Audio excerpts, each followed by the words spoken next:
이 성막은 이스라엘 백성이 하나님 앞에 율법을 깨트렸잖아요. 율법을 깨트려버리면 하나님 앞에 설 수 있습니까? 없습니까? 없잖아요. 하나님을 만날 수 없잖아요. 그래서 하나님께서 만나주시려고 이스라엘 민족에게 주신 겁니다. 이 성막이라고 하는 것은 그 안에 있는 모든 것들이 예수 그리스도의 모형입니다. 자, 간단하게 제가 10분 내로 설명해 보겠습니다. 일단 성막은 처음에 들어갈 때 밖에서 보면요, 울타리하고 그 다음에 지붕만 보입니다. 울타리는 큰 세마포로 되어 있고 높이가 약 2.25에서 2.5m 정도 돼요. 2m가 넘으면 사람 눈에 보여요, 안 보여요? 건너가 잘 안 보이죠? 굉장히 높습니다. 그러면 바깥에서 보면은 하얀 그 세마포하고 그 다음에 성막의 지붕만 보여요. 지붕 겉에는요, 해다리 가죽으로 거미티티하게 생겼습니다. 즉 겉에서 보는 성막의 모습은 멋질까요? 멋없을까요? 멋 한 턱이 없습니다. 멋없어요. 자, 우리 그리스도인들을 구원받지 않은 세상 사람들이 보면 멋질까요? 멋없을까요? 예수님을 구원받지 않은 세상 사람들이 보면 멋질까요? 멋없을까요? 멋없습니다. 그들이 보는 것은 그 멋없는 해달 가죽만 보는 거예요. 근데 성막의 동쪽 끝에 문이 있습니다. 오직 그 문으로만 들어갈 수 있습니다. 여러분들, 예수님께서 요한복음에 말씀하셨습니다. 내가 곧 문이니, 양은 그 문을 통해서 온다고 되어 있죠. 양의 문이라고 되어 있죠. 그 문은 예수 그리스도를 가리키는데 오직 그 문을 통해서 들어갈 수 있습니다. 들어가면 첫 번째로 만나는 것이 제단입니다. 놋제단입니다. 놋제단 위에서는 뭐가 계속 타고 있냐면 희생 제물이 거기서 타고 있습니다. 그 놋제단 위에는 나를 대신해서 대신 죽은 짐승이 타고 있는 것이에요. 번제와 속죄제와 속건제와 화목제를 드리는 그 제물이 거기서 타고 있는 것이 바로 놋제단입니다. 그 놋제단은 곧 그 위에서 타고 있는 그 짐승은 곧 누구를 의미할까요? 예수님을 의미합니다. 그 놋제단을 지나고 나면 물두멍이 있습니다.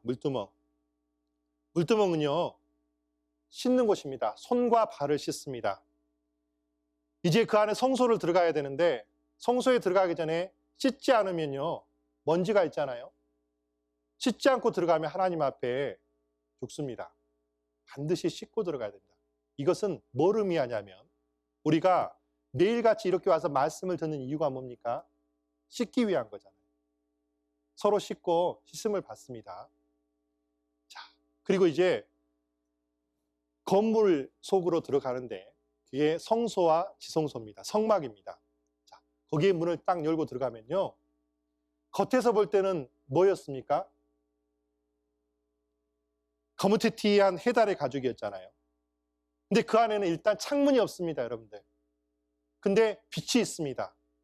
뭐가 있을까요? 촛대가 있습니다. 7 촛대가 있는데 거기에 빛이 생명의 빛 대신 주님을 상징합니다. 근데 그 빛이 퍼질 때 그 주변이 온통 뭐였을까요? 성막의 널판과 모든 것은 조각목으로 만들어졌는데 그건 금으로 쌓여있습니다. 여러분들,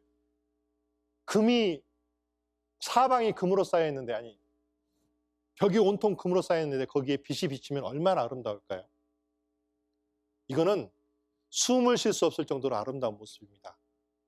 밖에서 본 예수 그리스도의 모습은 거무튀튀하지만 진짜 안으로 들어가시면 예수 그리스도의 모습은요, 너무너무 아름다운 거예요. 그리고 그 안에는 떡상이 있습니다. 제사장이 들어가면 그 떡상에서 떡을 먹고, 우리가 교제할 때 떡을 뗀다고 하잖아요. 교제하는 모습입니다. 생명의 빛 대신 예수 그리스도의 그 빛 아래에서 빛의 자녀들처럼 행하라.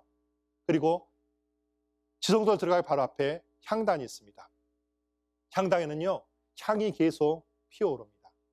여러분들, 향이 피어올 때 그것은 뭘 의미하냐면요, 저희 찾아놨으니까 찾아보십시오. 요한계시록에 보면 성도의 기도를 의미합니다. 즉 주님의 빛 아래서 떡을 떼면서 같이 교제하고 기도함으로 말미암아 주를 섬기는 모습이 이 성전 안에, 성막 안에 있는 거예요. 그리고 그 안쪽에는 이제 지성소가 있는데 그 막혀 있는 것이 휘장이라고 했습니다. 그 휘장은 하나님과 우리 사이에 죄를 의미하는데 이것을 열고 들어가면 그냥 들어가면 죽습니다. 어떻게 해야 될까요? 1년에 하루씩 한 번씩 대제사장이 피를 가지고 들어가야 돼요. 대속죄일 날. 그래서 딱 들어가면 그 안에 언약궤가 있고 언약궤 안에는요 하나님의 언약이 담겨 있는 돌판, 두 돌판과 아론의 쌍난 지팡이와 만나 한 덩어리가 들어있고 그 궤 위에 판이 하나 있습니다. 판. 이것이 시은좌라 그래요. 시은좌. 그리고 그 위에 그룹, 천사가 날개를 펴고 이렇게 쳐다보고 있습니다. 자, 그 날개가 서 있는 그 궤가 보이시죠? 이게 굉장히 중요합니다. 이게 이제 그 지성소 안에 있는데 이 상자 속에는 율법이 있습니다. 이 판 위에 죄인이 올라서 있는 거예요. 근데 그 위에서는 천사가 내려다보고 있습니다. 하나님이 쳐다보고 있는 겁니다. 여러분들, 여러분과 제가 그 율법 위에 서면은 어떻게 돼요? 그 자리에서 심판을 받아 죽는 겁니다. 근데 그 율법 위에 우리가 서면 그 자리에서 죽는데 그 위에 뭐가 덮이는 겁니까? 피가 덮이는 거예요. 그 죄인을 대신해서 죽은 대속물에 피가 덮이는 거예요. 그래서 거기를 시은좌라고 합니다. 속죄소, 죄를 용서받는 곳입니다. 율법 위에 섰던 사람이 피를 덮음으로 말미암아 우리의 죄가 사해지는 겁니다. 대속에 의해서. 그래서 그 죄가 사해지고 그 죄가 사해지고 하나님께서 용서하시면 대제사장이 살아서 나오는 거예요. 근데 혹시 그 제사가 잘못되면 어떻게 될까요? 그 안에서 죽어요. 다시 해야 돼요. 근데 용서가 되면 하나님을 보러 갔던 대제사장이 살아가 나온 겁니다. 왜? 죄가 없어졌습니다. 대제사장이 살아나오면 하나님께서 모든 백성의 죄를 용서하셨다는 사실을 믿고 감사하는 거예요. 백성들은 밖에서 기도하고 있습니다. 누가복음 1장에 보면 제가 이제 말씀 찾아놨으니까 보십시오. 누가복음 1장에 보면 그 제사장이 밖에서 안에서 일을 하고 있을 때 백성들은 밖에서 기도하고 있다는 이야기가 사가랴, 요한의 세례요한의 아버지 사가랴 이야기가 기록이 되어 있습니다. 백성들은 밖에서 있는 거예요. 근데 대제사장이 살아서 나오면 어때요? 하나님께서 용서하셨다는 사실을 믿고 감사드리는 겁니다. 근데 그 대제사장도 역시 예수 그리스도의 그림자입니다.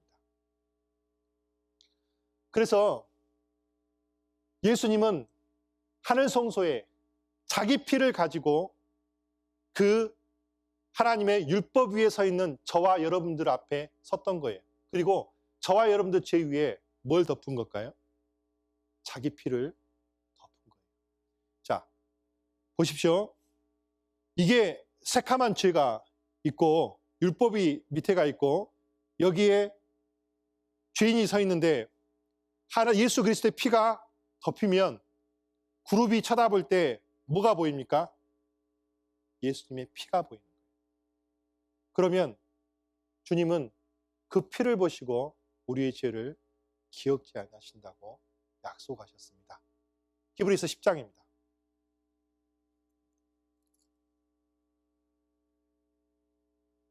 17절, 18절 말씀 같이 읽어보겠습니다.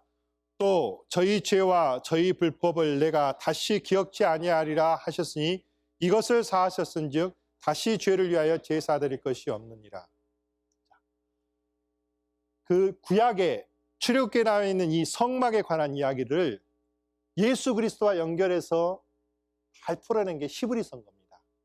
그래서 우리가 전도 집회 때 히브리서의 말씀을 많이 읽잖아요. 자, 이 말씀을 제가 만들어진 유인물을 가지고 쭉 찾아보시면서 읽어보시면 아실 겁니다. 근데 조금 더 자세하게 알고 싶으시면요, 우리 서역대 있는지는 제가 잘 모르겠는데 M.R. 디안이라는 사람이 쓴 성막이라는 책이 있습니다. 적어보십시오. M.R. 디안. 사람이 쓴 성막이란 책이 있는데 제가 읽어본 책 가운데 가장 훌륭한 책입니다. 성막에 관해서. 그래서 그분이 은혜냐 율법이냐 그리스도의 피 뭐 이런 책들을 많이 썼는데 은혜냐 율법이냐라는 책과 이 성막이라는 책은 우리 그리스도인들이 꼭 읽어볼 가치가 충분히 있습니다. 그러면 이 성막이 얼마나 놀라운 예수 그리스도의 예표고 하나님의 사랑인지를 우리가 알 수가 있는 겁니다.